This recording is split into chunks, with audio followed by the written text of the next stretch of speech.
Resistance 1.2 ओम से लेकर 7.1 ohms के बीच में होना चाहिए, मतलब ये रेंज दे रहा है आपको। फॉल्ट कोड के हिसाब से रेजिस्टेंस 1.2 ओम्स के नीचे गया हुआ है।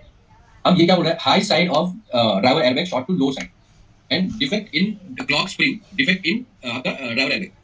ओके, यहाँ पे है ये एयरबैग। अब एयरबैग का रेजिस्टेंस आपको दिखाई दिया, सॉरी हम इसमें मार्किंग नहीं कर पा रहे क्योंकि ये लॉक है, तो मैं इसके लिए इसको मार्किंग नहीं कर पा रहा हूं।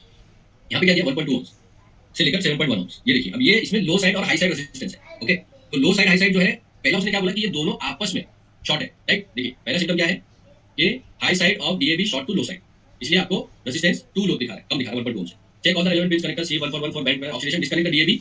हां, तो सबसे पहले कंट्रोल यूनिट डिस्कनेक्ट करना है, connect the dummy resistor and check whether the error is going to healed state. Disconnect the DAB, connect the dummy resistor, driver airbag को डिस्कनेक्ट करो और डमी रेजिस्टर लगा के देखो। डमी रेजिस्टर यानी जो बाईपास वाला फंडा आप लोग बोलते हैं ना, ये पुरानी गाड़ी है इसलिए दिखा रहा है, वरना अभी की गाड़ी में नहीं दिखाता, ये वाला आपको नहीं आएगा कभी भी। तो इसने क्या बोला कि 1.2 ओम्स का या 3 ओम्स का आप लगा लो, 2 ओम्स का आप रेजिस्टर लगा लो और देखो फॉल्ट कोड है कि नहीं। अगर fault code if it is going to healed state then आपका ड्राइवर एयरबैग डिफेक्टिव, रिप्लेस। अगर ये सही है, replace the wiring and see the error is eliminated. अगर वो नहीं जाता है तो वायरिंग आपको चेक करनी पड़ेगी। If not the clock spring can be internally short, replace the clock spring and confirm that error is eliminated. ये है ड्यूटी जब हम लोग थोड़ा सा डायग्नोस्टिक सिस्टम को, हालांकि यही चीज आप किसी भी गाड़ी में देखेंगे तो यही करना पड़ेगा आपको, और ये है कि आप अब एयरबैग के सिस्टम को डायग्नोस कर पाएंगे बहुत ही आराम से। रही बात ये क्या बोलेंगे कि सर मुझे रेजिस्टेंस कैसे पता चलेगा, तो ये थोड़ा सा ट्रिकी हो जाता है। जैसे मैंने पहले भी बताया कि सेंसर्स के या सिस्टम के रेजिस्टेंस को पता लगाना हमारे लिए थोड़ा सा मुश्किल होता है। यही कारण से अगर आप लोगों ने जितने भी बाईपास वाले वीडियो देखे होंगे, अगर आपने YouTube पे देखे होंगे, वो सारे टेक्नीशियंस कंपनी में काम करने वाले थे, उनको पता था डायग्नोस्टिक मैनुअल के जरिए कि कितना रेजिस्टेंस यूज किया जाता है, अदरवाइज ये नहीं पता लगाया जा सकता। ठीक है, नेक्स्ट और एक फॉल्ट कोड देख लेते हैं। ड्राइवर एयरबैग रेजिस्टेंस 2 है, अगेन सेम, यहाँ पे लो एंड हाई हो गई होगा, ये आपका हाई साइड और लो साइड। ये देखो यहाँ पे क्या किया है, disconnect the DAB, connect the dummy resistor, whether error is go ahead, if it is going here then the DAB is defective, replace it. If the error is still present, disconnect the clock spring, यानी कि उसको हटा दो clock spring को, check for continuity between. अब ये तो wire check करने के लिए बोल रहा है। If there is no continuity then replace the wiring। Continuity नहीं मिलती तो सिंपल सी बात है कि वायर किधर कटा हुआ होगा, ओपन सर्किट होगा, लेकिन इसमें ओपन सर्किट जैसा फॉल्ट नहीं बनता है क्योंकि वोल्टेज अप्लाई की ही नहीं है, बायस वोल्टेज है नहीं, तो कंट्रोल वॉल्यूम को पता नहीं चलता, उसे रेजिस्टेंस देखा होगा। So if there is no continuity in the there is no continuity then replace the wiring। If found okay, replace the clock spring can be defective, replace spring and confirm that the error is eliminated। तो बहुत ही simple है। इसी कारण से मैंने शुरुआती जो हमारी क्लास थी उसमें मैंने पहले डायग्नोस आप लोगों को समझाया था कि टेस्टिंग किस तरह से की जाती है। आप देखिए स्टेप्स एग्जैक्ट सेम। अभी कोई भी गाड़ी मैं रैंडमली अभी आपके सामने ओपन किया, ऐसा नहीं कि मैं पहले से इसको जानता हूं, लेकिन ये सारे सिस्टम एक तरीके से ही काम कर रहे हैं। जहां पे रेजिस्टेंस चेक होगा, इसलिए मैंने एयरबैग को अलग से कवर किया और स्पेशली आप लोगों को बोला कि बिना वोल्टेज इसके अंदर वोल्टेज चेक नहीं की जाएगी। और आपको यहाँ पे देखो, यहाँ पे बड़ा प्रॉब्लम क्या पता है, कहीं पे भी इन्होंने ये तो बोला डिस्कनेक्ट कर डीएबी, लेकिन इन्होंने ये नहीं बोला कि नेगेटिव टर्मिनल निकालो, ये इनको बोलना चाहिए। ठीक है, लेकिन क्या वो सुधार दिया उन्होंने। इसके बाद देखो airbag 1 short to ground, passenger front, अभी पैसेंजर वाला आ गया तो रिपीट हो गया फॉल्ट कोड। हम लोग ने ड्राइवर वाला देखिए सेम रहेगा, वो ग्राउंड था, ये पॉजिटिव आ गया, इसके बाद में रेजिस्टेंस लो आ गया, इसके बाद में देखना पूरी गाड़ी का डायग्नोस कैसे हो रहा है, 2 हाई आ गया, तो पैसेंजर और ये दोनों गए, तो ड्राइवर प्रीटेंशन, अब प्रीटेंशन है। तो अब ये देखिए, the airbag control unit monitors the loop resistance continuously, the ECU monitors the high side and low side of the DPT continuously। DPT का मतलब driver प्रीटेंशन, malfunction out of range, continuously ground detected by ECU in high side और low side। इसका मतलब क्या आ रही है, ये short to ground है, दोनों वायर में से, इसमें से ये प्रीटेंशन का वायर देखिए, ये प्रीटेंशन के वायर में किसी न किसी में ग्राउंड शॉर्ट हुआ है। तो ये है आपका प्रीटेंशन और ये आपका प्रीटेंशन राइट हैंड साइड। अब यहाँ पे ट्रबल शूट अगर हम लोग देखते हैं तो check the relevant pins in connector. देखिए मैं आप लोगों को जो दिखा रहा हूँ ना, वो इसलिए दिखा रहा हूँ कि क्योंकि जब मैं भी ये चीज बिना किसी प्रॉपर ऑथराइजेशन के बताता हूँ तो लोगों को लगता है कि मेरा एक्सपीरियंस है, लेकिन ये एक्सपीरियंस नहीं है, दिस इज स्टैंडर्ड। यानी किसी भी गाड़ी के वायरिंग सिस्टम को इसी तरह से डायग्नोस किया जाता है। Check all the relevant pin of for band, check continuity between. अब कंटिन्यूटी कहां से देंगे, ग्राउंड से देंगे, ये देखने के लिए कि शॉर्ट टू ग्राउंड तो नहीं है, जो मैंने आप लोगों को प्रैक्टिकल में भी गाड़ी के ऊपर दिखाया कि कैसे हम लोग बजर पे डाल के देखते हैं कंटिन्यूटी तो नहीं आ रही। If there is continuity replace the wiring harness and confirm that error is rectified. Same repeat हो रहा है, इसके बाद में बैटरी वोल्टेज यानी 12 वोल्टेज से शॉर्ट हुआ है, ये दिखा रहा है यहाँ पर डिफेक्ट इन वायरिंग। ओके, यहाँ पे प्रीटेंशन आपका जनरली क्या होता है, प्रीटेंशन जो है ना, इसके अंदर आपको इंटरनल प्रॉब्लम इतना जल्दी नहीं आती। ठीक है, तो ज्यादातर वायरिंग रिलेटेड इशू आते हैं, तो इसलिए आपको वहां पे देखिए, यहाँ पे कुछ नहीं बोला, check check for continuity between the positive cable and pin 23 with ignition on and off. If there is continuity replace the wiring harness and confirm that error is rectified. Wiring harness वाली problem है क्योंकि प्रीटेंशन में generally इतना problem आता नहीं, क्योंकि उसके अंदर ग्लास। ठीक है, रेजिस्टेंस सेम रेजिस्टेंस है। अब देखिए एक चीज बात समझिए, मैं ये सब आपको दिखाता हूं ना, तो अगर आपके पास में आप गैरेज में काम कर रहे हो, आपके पास में कभी भी स्कॉर्पियो एस10 आए तो याद रखिएगा कि इसके रेजिस्टेंस पूरे लूप में, और ये लूप रेजिस्टेंस है। लूप का मतलब क्या होता है, याद है मैंने स्टार्टिंग में बताया था, जो सारे सिस्टम एक लूप में काम कर रही है। इससे क्लोज लूप सिस्टम जिसमें एयरबैग आ रहा है, क्रैश सेंसर आ रहा है, साथ के साथ हमारा प्रीटेंशन आ रहा है, ये तीनों चीजें एक साथ आ रही है कंट्रोल मॉड्यूल के साथ, 4 चीजें। ठीक है, चारों चीजें एक सिंगल लूप में काम कर रही है तो क्लोज लूप हो गया, एंड इसीलिए जब लूप में काम हो रहा है तो सारा रेजिस्टेंस एक ही तरीके से मिलेगा। ओके, देखिए check all the relevant pin connector C173 C144 and disconnect the DPT, connect the dummy resistor. Again same procedure यहां पे बोला गया है, ये टेस्ट करने के लिए किया गया, लोग इसको बाईपास करने के लिए यूज करते हैं, प्लीज मत ऐसा कीजिए। If found okay, replace the wiring harness, confirm that error is eliminated. Check यहाँ पे इसने कंट्रोल मॉड्यूल चेंज करने के लिए या पार्ट चेंज करने के लिए नहीं बोला, यहाँ पे बोला है क्योंकि रेजिस्टेंस यहाँ पर आपका हाई है, ये आपका डिफेक्ट इन DPT यानी ड्राइवर प्रीटेंशन। सेम देखिए, कोई इसमें मैंने अपनी साइड से कुछ भी नहीं किया है, सेम बन रहा है। अब देखिए जैसे ही प्रीटेंशन खत्म हो जाएगा, आपका पैसेंजर प्रीटेंशन आ गया, पैसेंजर प्रीटेंशन के बाद में हमारा ये ना दो ही एयरबैग है, तो दो हिसाब से लेगा ये। अब देखो क्रैश सेंसर है, pretension resistance to value, CAN bus off. अब हाँ, ये वाला फॉल्ट कोड है आपका, कैनवस ऑफ। इसमें क्या होता है, कम्युनिकेशन बंद हो जाता है। कम्युनिकेशन बंद होने की वजह से आपका सिस्टम जो है ना वो काम नहीं करता है, लाइट आ जाती है। मतलब एयरबैग में कोई प्रॉब्लम नहीं, लेकिन कैनवस सिस्टम काम नहीं करता है। इसमें क्या होता है, देखो CAN high short to CAN low, CAN high short to ground और battery positive and CAN low short to battery positive. तो कैन की लाइन बंद पड़ी है सिंपली, ये वाली। अब जो ये प्रॉब्लम है वो ये वाली, कौन सी वाली, ये वाली। ठीक है, यहाँ पे इनका क्या कहना है कि या तो CAN high short to positive ground है या कैन लो आपका शॉर्ट टू पॉजिटिव ग्राउंड है, ये या फिर आपका ये पूरा ओपन सर्किट है। यहाँ पे हाइपोथेटिकल यूज किया जा रहा है। हाइपोथेटिकल मतलब कि ये अंदाजा लगाया जा रहा है। Refer the can diagnostic section in MDF diagnostic. अब यहाँ पे सिंपली ट्रबल शूटिंग में क्या किया भाई, कैनवस का हमने कल बनाया है, वहां पे जाके देखो, और कुछ भी नहीं करना है। दो वायर है, हमने तो ऑलरेडी बता दिया, रेजिस्टेंस होगा 120 ओम, वोल्टेज होगी 2.5 एंड 2.5, दो ये चेक कर लिया। अगर यहाँ पे किसी भी वायर के साथ 12 वोल्टेज शॉर्ट हुआ होगा तो वो ढाई, एक ये वाला जो है ढाई देगा और ये वाला 12 देगा। आपको पता चलेगा ये वाला शॉर्ट पॉजिटिव है। अगर समझ लीजिए ये वाला ग्राउंड के साथ हुआ तो ये 12 देगा, ये ग्राउंड देगा, आपको पता चलेगा ग्राउंड के साथ शॉर्ट है, पॉजिटिव के साथ है। अगर ये दोनों आपस में शॉर्ट होंगे, समझ लीजिए एग्जांपल ये आपने दोनों आपस में शॉर्ट होंगे इस तरह से, तो दोनों 5 वोल्टेज देंगे, जिससे पता चल जाएगा कि आपका ये शॉर्ट टू नेगेटिव है, sorry short to each other.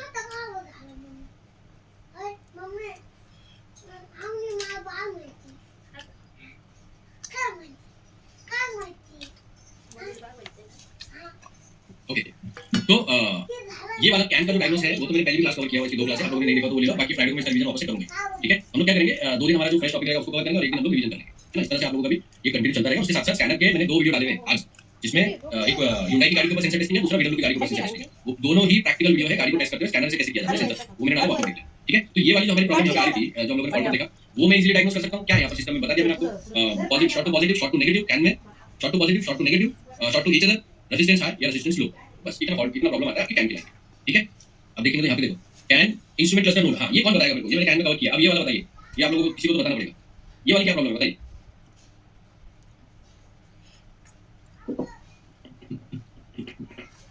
इस तरह के जब फॉल्ट कोड बनते हैं ना तो थोड़ा आसान हो जाता है। आप लोग बताइए क्या क्या लगता है, कहाँ प्रॉब्लम है इसमें।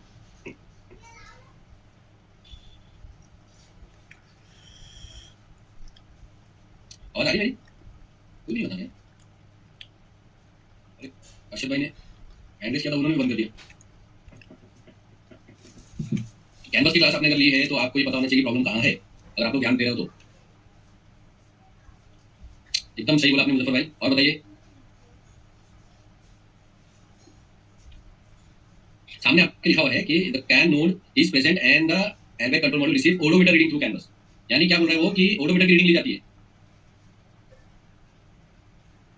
तो यहाँ पे इसने कंडीशन भी दे दी है कि भाई एयरबैग वार्निंग लैंप ऑन है, अगर आपका इंस्ट्रूमेंट क्लस्टर मिसिंग है तो शायद से लाइट नहीं आएगी, मगर फॉल्ट कोड रजिस्टर होगा। तो ऐसे में आपका एयरबैग का ये बंद नहीं होगा। उसका रीजन क्या है, सिर्फ ओडोमीटर की रीडिंग जो है ना वाया क्लस्टर ले रहा है, सॉरी वाया कैन ले रहा है इंस्ट्रूमेंट क्लस्टर से। अब ओडोमीटर की रीडिंग इतनी ज्यादा रेलेवेंट नहीं है एयरबैग के लिए कि एयरबैग सिस्टम को डेड किया जाए, एंड इसी कारण से आपका कैन सर्किट ओपन दिखा रहा है एरर या फिर डिफेक्टिव क्लस्टर दिखा रहा है। सिंपल से समझिए, यहाँ पे कैन की लाइन का प्रॉब्लम है, लेकिन कैन की लाइन में एयरबैग की प्रॉब्लम नहीं है, इंस्ट्रूमेंट क्लस्टर की प्रॉब्लम है। इंस्ट्रूमेंट क्लस्टर की जो लाइन है 2 वायर हो गए उनमें प्रॉब्लम है, ठीक है। ये हो गया। इसके बाद देखते हैं क्या क्या फॉल्ट कोड है। इसके बाद आता है B11C9 can IC1 wrong message. Again ये वाला भी जो प्रॉब्लम है आपका इंस्ट्रूमेंट क्लस्टर का प्रॉब्लम है, बगल ये B से शुरू हुआ है, ठीक है। ये कम्युनिकेशन इंटरप्शन दिखा रहा है इसके अंदर। इसके बाद अगर हम लोग देख लेते हैं तो कैन EMS नोड मिसिंग, यहाँ पे EMS यानी इंजन मैनेजमेंट सिस्टम, ये जो है ये प्रॉब्लम है विन नंबर। तो ये सिर्फ विन नंबर ले रहा है, देखते हैं इसमें क्या होता है। Airbag lamp is on, obviously engine से इंजन स्पीड मिलती है, विन नंबर मिलता है, तो अगर ये वाला एरर आ रहा है तो इसमें एयरबैग बंद रहेगा आपका, ठीक है। और ये प्रॉब्लम जो ECM के कैन सिस्टम की प्रॉब्लम है और किसी की प्रॉब्लम नहीं, ठीक है। इसके बाद मेरे को विन मिसमैच आ गया। ये वाला जो आपको दिखाई दे रहा है ये BO से है, यानी फॉल्ट कोड जो आपका बॉडी से है। एक मिनट, यहाँ पे कैन सिस्टम जो है इसका, ये तो इसका ये मसला, ये वाला जो है win number mismatch with the win present in airbag issue. तो एयरबैग में जो विन नंबर है वो आपका EMS यानी इंजन मैनेजमेंट के साथ में मैच नहीं कर रहा है, इसलिए आपको फॉल्ट दिया हुआ है, ठीक है। ये क्या बोल रहा है, रॉन्ग फ्लैशिंग, तो फ्लैशिंग करते हैं रॉन्ग मारा हुआ है। तो ये बोल रहा है ये विन फ्लैश कैसे करना है, the ECU monitor the canvas and it is active. यहाँ पे दूसरा फॉल्ट कोड है कैनवस MTF नोड मिसिंग। तो अगेन सेम यही तरीके से आपको फॉल्ट कोड मिलेंगे, जिसके अंदर भी कैन रिलेटेड फॉल्ट कोड है। यहाँ पे आपका क्रैश सेंसर वाले फॉल्ट कोड आने चाहिए थे, मतलब crash sensor battery under voltage. तो बैटरी अंडर वोल्टेज तो बहुत सिंपल, आप देखिए कि बैटरी वोल्टेज सही है कि नहीं, ओवर वोल्टेज यानी ओवर चार्जिंग है। इसके बाद में क्रैश एयरबैग, यस ये है हमारा crash airbag. The DTC registered if the airbag issue detects any crash severe enough to deploy the pretensional और एयरबैग। तो यहाँ पे क्रैश रजिस्टर्ड हो जाता है, ठीक है। सिंपल है, अगर ये क्रैश अगर आ गया तो क्रैश डेटा डिलीट करना पड़ेगा। Airbag warning lamp is on, the door unlock signal is sent to MBFM where the door are unlock. तो जनरली ऐसे किया जाता है कि ऑटोमेटिकली आपका डोर को अनलॉक कर दिया जाता है। ये तो बहुत सिंपल है, आपको पता है कि क्रैश रजिस्टर होगा इसमें। ये ECU इंटरनल है, रिप्लेस ECU B2F00। इसके बाद इसको क्रैश सेंसर कर दिया है।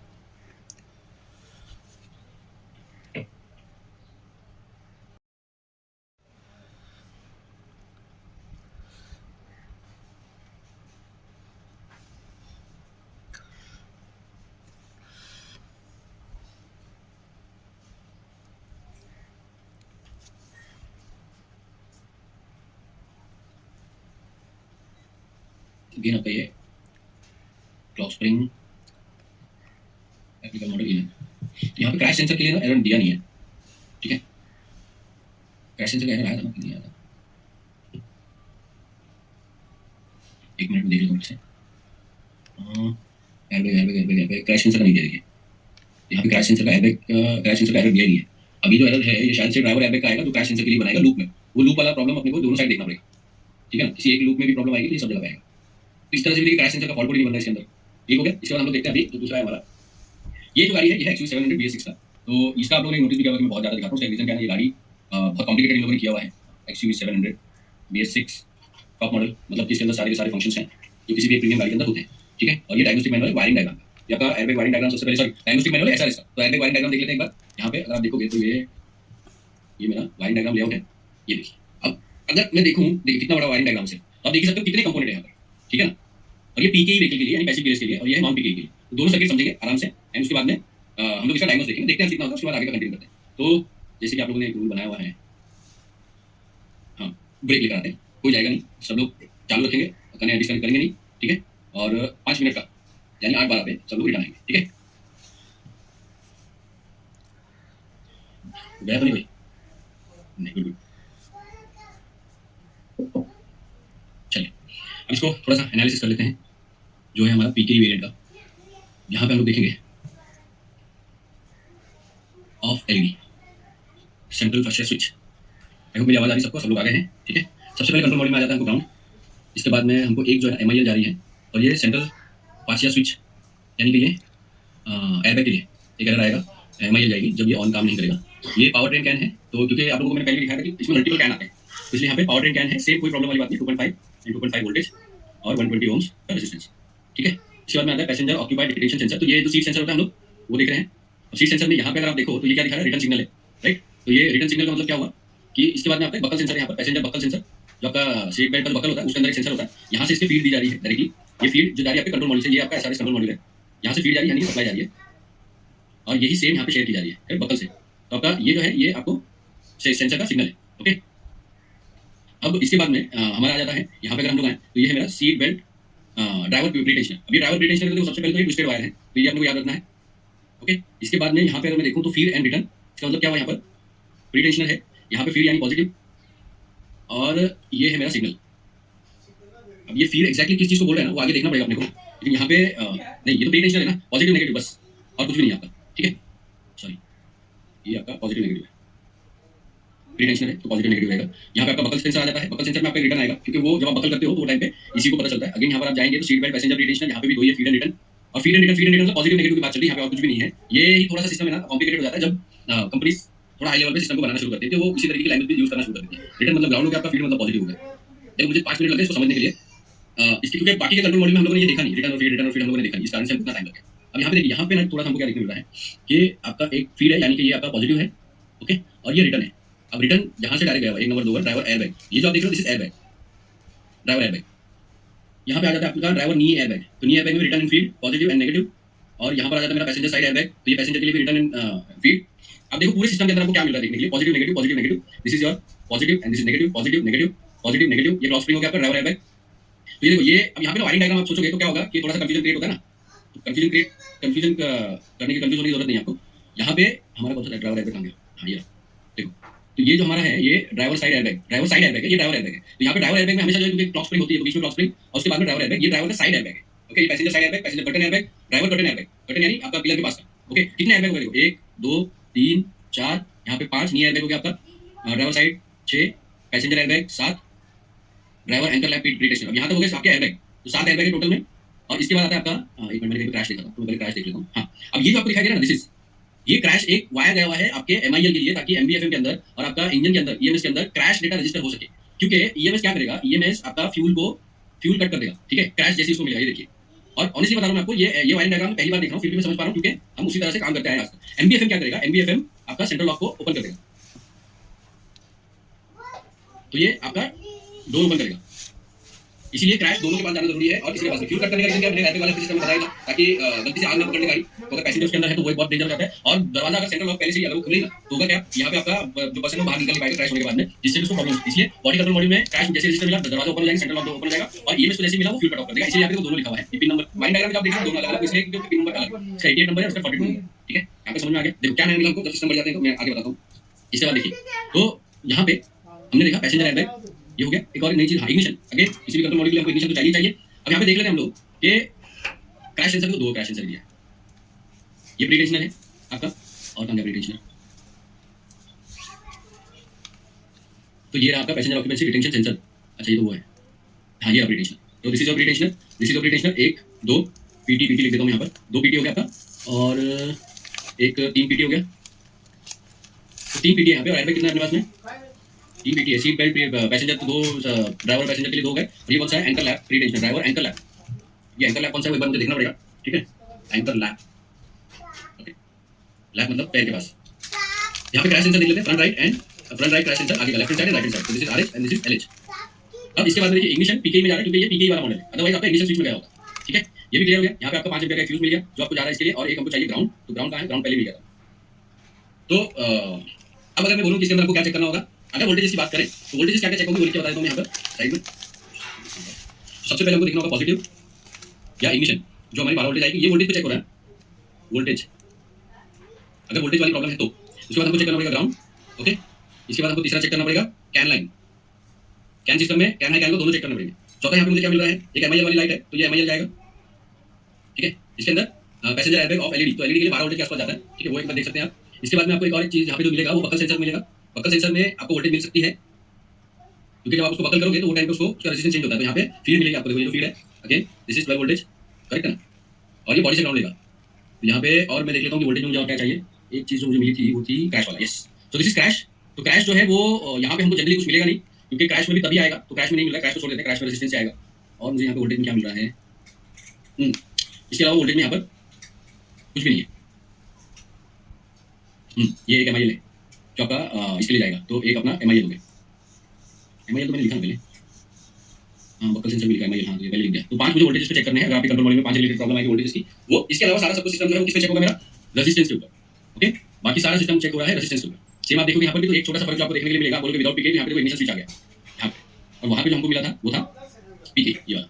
यहाँ पर हमको पीके मिला था, ये है डिफरेंस। तो आप ये खुद से भी अगर वायरिंग डायग्राम देख लोगे तो आपको समझ में आ जाएगा। वायरिंग डायग्राम में फायदा क्या होता है? जब आप एंड टू एंड चेक करते हो ना, जैसे आप ये यहाँ पे वायर कहाँ गया हुआ है 16 नंबर पे गया, तो आपका टाइम बच जाता है एंड टू एंड पिन ढूंढने का। लेकिन अगर वायरिंग डायग्राम नहीं होता तो ये 1 बाय 1 सारे पिन पे आपको कंटिन्यूटी चेक करनी थी, ठीक है। ये हो गया। तो हम लोगों ने देखा वायरिंग डायग्राम कॉम्प्लिकेटेड, जिसके अंदर हमारे 7 एयरबैग, कितने एयरबैग है? 7 airbags, 2 crash sensor, 3 pre tensioner, okay, एक एमआईएल, एक आपका क्रैश डेटा, ठीक है। उसके बाद में एक आपका buckle sensor, passenger buckle sensor और ड्राइवर बकल सेंसर भी रहेगा, 2, ठीक है। तो ये हम लोगों ने पता चल गया। जो आपके सामने ही मैंने इसको ओपन किया, आपके सामने मैंने इसको देखा। ये बहुत ही सिंपल लेआउट है जो आप देख रहे हो, इसको वायरिंग डायग्राम भी बोलते हैं। बहुत सिंपल है। जहाँ पे आपको ये वाले सिंबल दिखाई दे रहे हैं, ये सारे ट्विस्टेड सिंबल हैं, यानी वायर आपको यहाँ पे ट्विस्टेड मिलेगी। वायर ट्विस्टेड करने का रीजन हमेशा याद रखिएगा, क्योंकि अपने को वायर को ट्विस्टेड करके इसको इंटरलॉक करना होता है, इलेक्ट्रोमैग्नेटिक फील्ड को, ये राइट है। इसके लिए हम लोग इसको ट्विस्ट करते हैं आपस में। ये हो गया। अब हम लोग क्या करेंगे, इसका लेआउट देखते हैं एक बार। ये देखिए, ये कैन का लेआउट है, तो कैन में हम कवर करेंगे डीजल व्हीकल विद इंजन, ये कैन लेआउट है। ये याद रखिएगा कि एयरबैग के सिस्टम में कैन बहुत बड़ा रोल होता है, क्योंकि कोई भी वायर डायरेक्टली नहीं आती। तो यहाँ पे देखिए पहला एरर हमको दिखाई दे रहा है वो SRS control unit internal error, driver airbag squib. तो ये वाला एक बार देख लेते हैं, ठीक है। P0001 driver airbag squib. अब देखो आपने जो पहले वाला देखा जो हमारा ये था, इसमें जो एरर हम लोगों ने देखे, इसके अंदर आपका जाइलो के अंदर, ये वाला जो जाइलो हम लोगों ने देखे, इसके अंदर हमको स्क्विप वाला एरर कहीं पे भी नहीं आया, ठीक है। तो यहाँ पे हमको स्क्विप वाला एरर मिला है। और स्क्विप क्या होता है मैंने आप लोगों को पहले बताया, जो इग्नाइटर होता है उसको स्क्विप बोलते हैं, ठीक है। एयरबैग स्क्विप क्लिक किया, देखो driver airbag squib short circuit to ground, driver airbag DAB SRS unit. अब डीटीसी का बारे है, SRS unit supply voltage 9 to 16, short circuit to ground is detected in driver airbag loop. Again यहाँ पे ये जो लूप का सिस्टम आपको कभी भी दिखाया जाता है ना, लूप का अगर आपको ये आता है, लूप का मतलब हमेशा ये होता है कि सिस्टम ओवरऑल लूप के अंदर ये शॉर्ट टू ग्राउंड रजिस्टर किया गया है, ठीक है। यहाँ पे वो क्या दे रहा है, short to ground DAB positive wire, short to ground DAB negative wire, clock spring internal short 40 DAB 40 SRS control.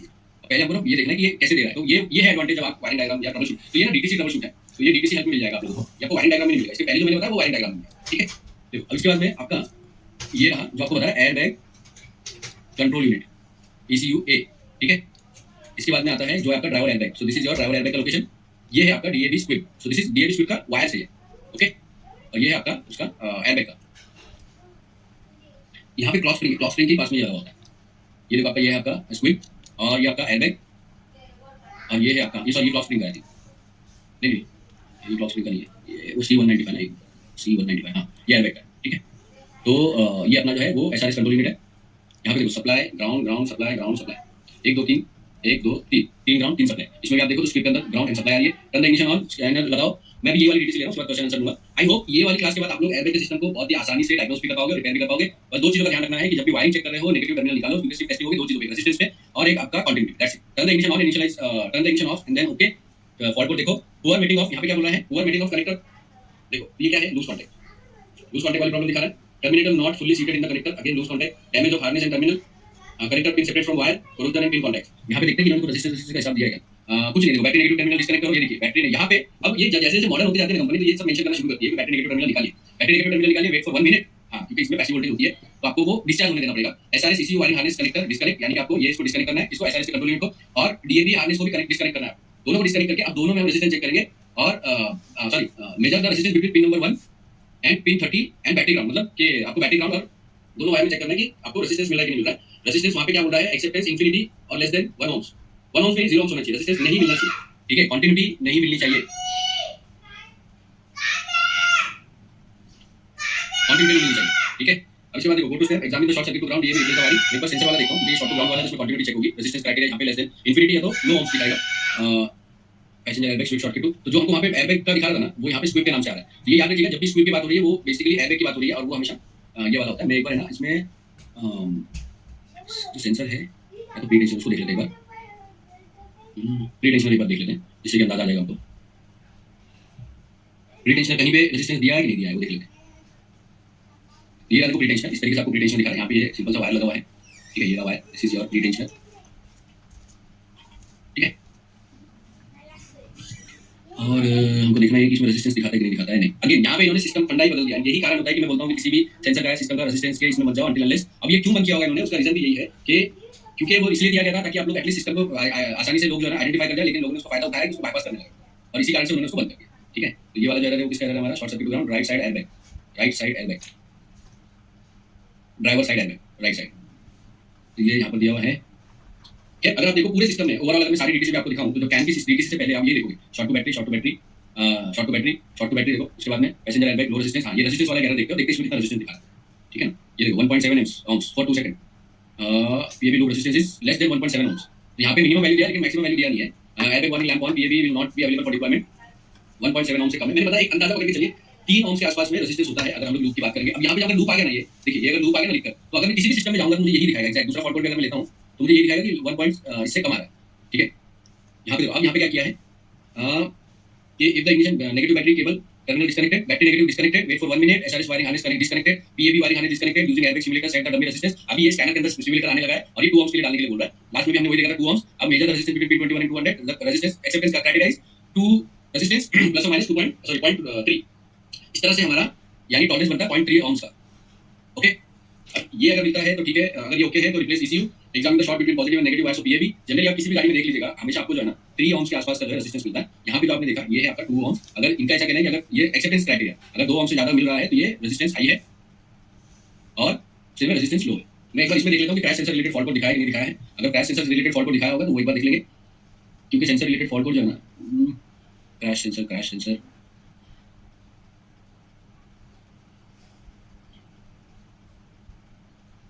ये देखिए output line crash, output line open circuit, crash output line short to ground, crash output line short to battery, crash output line configuration error. ये 4 error है इसमें और ये crash है, sorry crash sensor नहीं है, ये वो वाला वायर है जो बाकी सिस्टम को बता रहा है कि क्रैश हुआ है कि नहीं, ठीक है। आउटपुट लाइन इसलिए दिखा रहा है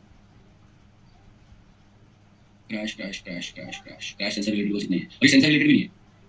ये हमारा है, एक बार ये एफआरएसयू क्या है ये देख लेते हैं। The frontal restrain sensor unit, correct, मुझे लगा था डाउट। तो ये आपका जो है ना रिस्ट्रेन सेंसर, यानी कि आपका क्रैश सेंसर की बात चल रही है। SRS unit continuously monitor the output voltage of left FRSSU and is within the range. DTC detection condition, ignition on, short circuit to battery। एक बार इसको देखते हैं कि लगा हुआ कहाँ पर है। ये यहाँ पर लगा है, ये तो एयरबैग रिसीवर, ये यहाँ पर लगा हुआ है फ्रंट में, एप्रन के पास में, front crash sensor left hand. और इसमें देखते हैं वोल्टेज दिखा रहा है क्या दिखा रहा है। अगेन आपका ये signal ground and signal ground दोनों में इसमें सेम आ रहा है। ओके, ये आपका एक्सेप्टेंस क्राइटेरिया 0।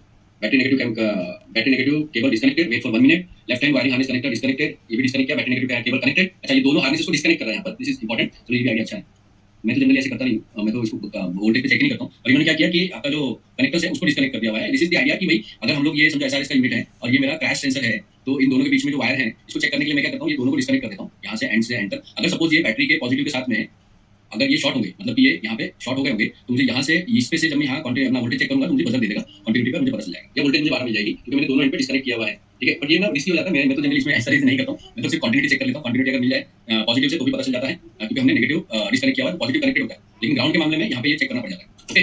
तो आई होप आप लोगों को समझ में आया होगा कि कंपनी किस तरीके से ये करती है। यहाँ पे इन्होंने क्या किया, वोल्टेज नहीं मिलनी चाहिए, अगर वोल्टेज नहीं मिल रही है तो ओके है, आपको एसआरएस कंट्रोल यूनिट चेंज करना पड़ेगा। लेकिन अगर ये इससे ज्यादा मिल रही है, एक और वोल्टेज या 2 वोल्टेज, तो फिर आपको examine short to battery off the again 12 voltage अगर मिल रही है आपको तो शॉर्ट टू बैटरी देखनी पड़ेगी, रिप्लेस द वायरिंग हार्नेस से बेस्ट, क्लियर, ओके। तो आई होप आप लोगों को समझ में आया होगा, कुछ सवाल है तो पूछिए। हाँ तो रंजीत जी, ये आपको फ्री वाला जो कंटेंट है उसमें मिल जाएगा, मैंने डाला हुआ है, ठीक है, पूरा डाउनलोड कर लीजिए, डाउनलोड हो जाएगा आपके फोन में रहेगा। यस, ओके, ये रमनदीप जी बोलिए। हेलो रमनदीप जी, आपकी आवाज नहीं आ रही है। अभी भी नहीं आ रही। बोलिए बोलिए। आ रही है सर अभी? आ रही है। वही सर मैं ये पूछ रहा था कि जैसा आपने बताया कि पॉजिटिव्स को डायरेक्ट कनेक्शन दी पाएगी अगर वायर एक दूसरे से शॉर्ट है। हाँ जी। या कंटिन्यूटी तो अगर ग्राउंड चेक करना पड़ेगा तो मतलब ग्राउंड को कनेक्ट करना पड़ेगा। नहीं, ग्राउंड को कनेक्ट करने की क्या जरूरत है, ग्राउंड तो टर्मिनल है ना। हाँ जी, उससे कंटिन्यू लीजिए। हाँ जी, वो मतलब वो जो बैटरी का नेगेटिव पोल से उधर कंटिन्यू। नेगेटिव पोल से नहीं, बैटरी का नेगेटिव पोल से नहीं, आपने जब हार्नेस डिस्कनेक्ट कर दिया तो बैटरी का नेगेटिव पोल से कुछ कनेक्शन ही नहीं है, तो जो केबल जो हार्नेस होता है ना इसका बैटरी का, उससे कंटिन्यू लीजिए। हाँ जी, तो मतलब जो बैटरी का केबल डिस्कनेक्ट कर दिया, नेगेटिव का जो केबल है वो मतलब जो हमने मतलब जो ऐसा ऐसा जो मतलब जो लूप आ रहा है वो चेक करना पड़ेगा 100%। ये और सर जैसा आपने बताया कि जैसे इसमें मतलब जरूरी है कि मतलब जैसा आपने बताया कि इग्निशन से तो आ गया है कनेक्शन, तो कई बार ऐसा होता है सर दो सप्लाई दी जा सकती है, पॉजिटिव से भी और इग्निशन से भी। दो सप्लाई जैसे इसे में आ रही है सर पॉजिटिव सप्लाई आ रही है, इग्निशन से आ रही है, मगर कैसा है कि हम लोग उसमें चेकअप करेंगे जब जहाँ पे प्रॉब्लम है वहाँ पे, तो अगर आपका क्रैश सेंसर में अगर आप प्रॉब्लम ढूंढने जाएंगे तो वहाँ पे तो मिलेगी ना, मिलेगी। एंड टू एंड डिस्कनेक्ट कर दिया ना आपने सिस्टम को, मतलब कंपोनेंट को डिस्कनेक्ट कर दिया, वायर में चेक करें, वायर में लूम पे कहीं पे शॉर्ट होता है कहीं वो आपको मिल जाएगा, वहाँ पे वो भी देखने की जरूरत नहीं पड़ेगी। ऐसा थोड़ा सा सर डर लग रहा है लेकिन अब कि हम कर पाएंगे नहीं कर पाएंगे। अरे तो इजी, मैं आपको बताने के लिए तो बता रहा हूँ। मैं जैसा क्या आपके ऊपर कॉन्फिडेंस रखा, आपने बताया मुझे वो तो ठीक है सर, बहुत आपकी मतलब पॉजिटिविटी काफी है। तो ये कि ऐसा सर मेरे को पता है जो एक कॉन्फिडेंस से बिल्डअप नहीं हो पाएगा कि फिजिकल कंडीशन के मैं चीजें करेक्ट करवाऊं जी एक बात मैं भरोसा कैसे करूं किसी पे? किसी पे क्यों भरोसा नहीं, देखिए दुनिया में जिंदा तो रहना आपको नहीं, सही है, सही है। थोड़ी, जिस दिन हम पैदा होते हैं ना उसी दिन हमको पता होता है कि कोई ना ये बच्चा मरेगा कि नहीं, क्या करें, क्या करें? समझे बात, भरोसे पे दुनिया टिकी हुई है, आपको करना पड़ेगा, क्योंकि सिस्टम आप बेटर तरीके से डायग्नोस कर सकते हैं अगर आपको समझ में आया है, आप इतना सही तरीके से सीख रहे हैं, तो गाड़ी जब आती है तो हमको कॉन्फिडेंस लेना पड़ता है। आप ये बात बोल रहे हो, यहाँ पे हमारे टेक्नीशियन मैंने देखा हूँ, बहुत बड़ी कंपनी है जिसमें मैं ट्रेनिंग दिया हूँ, वहाँ पे समझिए 2-2.5 करोड़ के नीचे की गाड़ियाँ होती नहीं है रिपेयर, ठीक है, और वहाँ पे टेक्नीशियन लिटरली इतना कॉन्फिडेंस देखा लड़के के अंदर मैंने, जिसको ऐसा इसका फुल फॉर्म नहीं पता था, गाड़ी ले लेता है, हाँ सर दे दो मैं कर दूंगा, इधर से वायर जोड़, उधर से वायर जोड़, 2-2.5 करोड़ की गाड़ी दे देता है, अगला प्रॉब्लम फ्री करके आ जाता है वापस से, और जो सेट है वो करता रहता है बात, तो उससे तो बेटर ही हो ना, उसके पास पता है कॉन्फिडेंस है, जो आपके पास में थोड़ा सा कम लग रहा है उसको, आपको जब तक आप गाड़ी पे जाओगे नहीं तब तक कॉन्फिडेंस नहीं मिलेगा, पानी में उतरोगे तो पता चलेगा गहराई कितनी है, ठीक है सर। ये सुबह जी बोलिए। Hello sir. जी बोलिए बोलिए। कैसे हैं सर? एकदम फर्स्ट क्लास, आप कैसे हैं?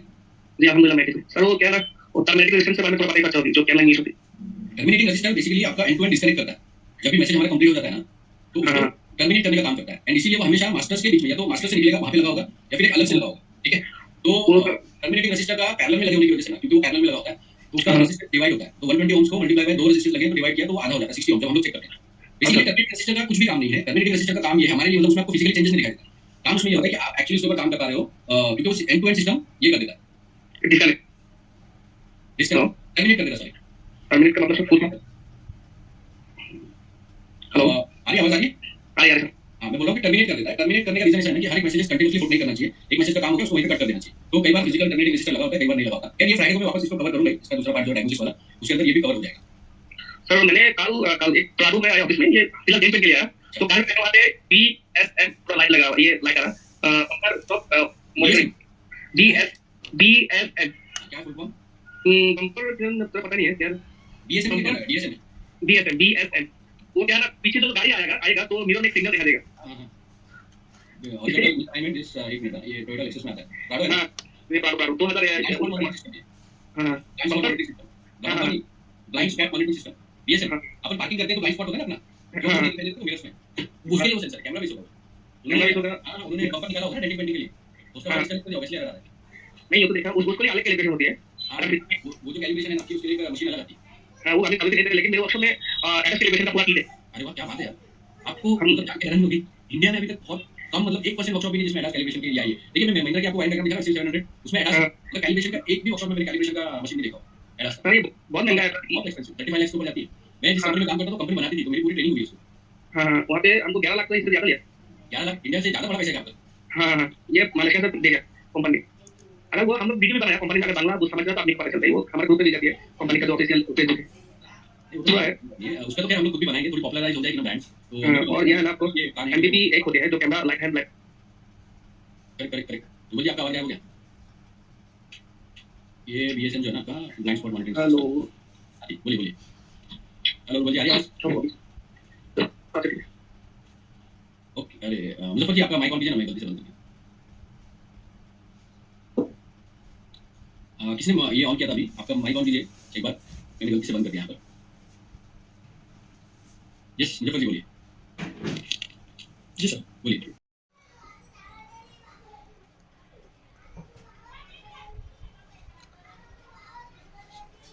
किसी ने ये ऑन किया था अभी, आपका माइक ऑन कीजिए एक बार, मैंने गलती से बंद कर दिया। यस मुजफ्फर जी बोलिए। जी सर। बोलिए जी जो ये गैस सेंसर है ना, हम्म। जो बॉल बॉल वाला होता है या फिर कोई वाला होता है ना, स्प्रिंग कोई वाला होता है।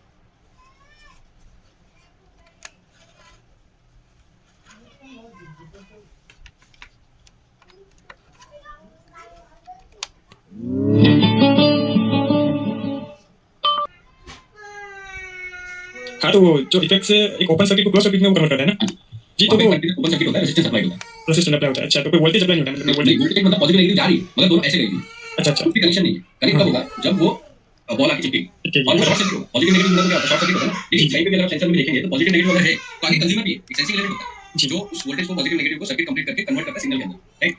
यहाँ पे कोई कंज्यूमर नहीं है सामने, लोड पॉजिटिव नेगेटिव हाँ लोड नहीं है, एंड इसी कारण से यहाँ पे रेजिस्टेंस होता है जिससे कि वो गलती से भी अप्लाई ना हो जाए।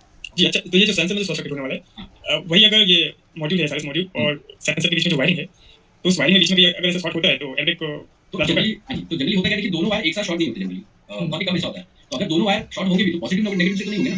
एग्जांपल समझिए कि अगर मेरा ये दो वायर ऐसे हैं और एक वायर गया 12 वोल्टेज का, उसने शॉर्ट कर दिया दोनों को, करेक्ट, तो 12 वोल्टेज से शॉर्ट हो गए, पॉजिटिव नेगेटिव से शॉर्ट नहीं हुए।